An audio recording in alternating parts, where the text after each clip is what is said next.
புரட்சியாளர் அம்பேத்கர் அவருடைய பிறந்த நாளில், தோழர் தமிழ் தேசிய போராளி தமிழரசன் அவருடைய பிறந்த நாளில் தமிழக வாழ்வுரிமை கட்சியின் தலைமை அலுவலகத்தில் இருவரும் தலைவர்களுக்கும் மலர் மாலை அணிவித்து மலரஞ்சலி செலுத்தி புகழ் வணக்கம் செலுத்தப்பட்டது. தமிழக வாழ்வுரிமை கட்சியின் தலைமை அலுவலகத்தில் தமிழக வாழ்வுரிமை கட்சியின் அதிகாரப்பூர்வ உட்கட்சி தேர்தல் தற்போது தொடங்கியிருக்கிறது.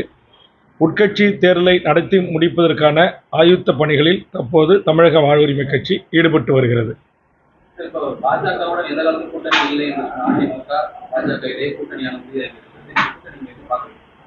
இந்த கூட்டணி தமிழ்நாட்டுக்கும் தமிழர்களுக்குமான நன்மை பயக்கும் கூட்டணியாக இது இல்லை.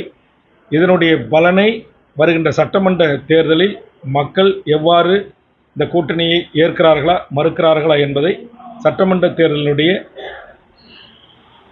தேர்தல் வெற்றிக்கு பிறகுதான் இது தெரிய வரும்.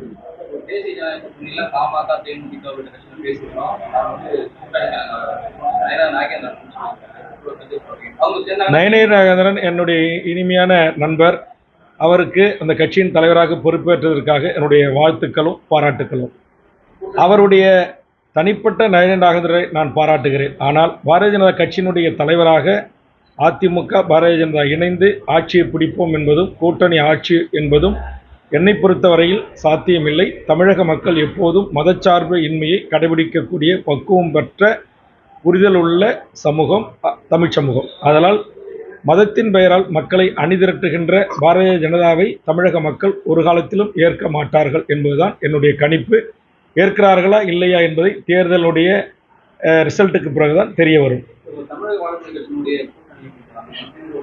நாங்கள் திமுக தலைமையிலான மதச்சார்பற்ற வெற்றி கூட்டணியில் இடம்பெற்றிருக்கிறோம். அந்த கூட்டணி தொடரும்.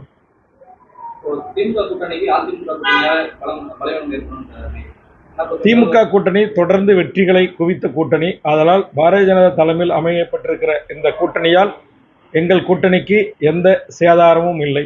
எங்கள் வெற்றி கூட்டணி கண்டிப்பாக தமிழ்நாட்டில் வெற்றியை குவிக்கும்.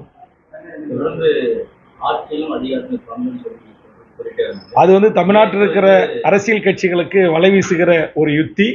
பாரதிய ஜனதா இங்கு அப்படி ஆசையை காட்டி தமிழ்நாட்டின் அரசியல் கட்சிகளை தன் பக்கம் ஈர்த்து எப்படியாவது தமிழ்நாட்டில் கால் ஒன்ற வேறொன்ற அவர்கள் போடுகிற திட்டம் தமிழ்நாட்டில் பலிக்காது தற்போதைக்கு என்பதுதான் என்னுடைய அரசியல் புரிதல் பார்வை.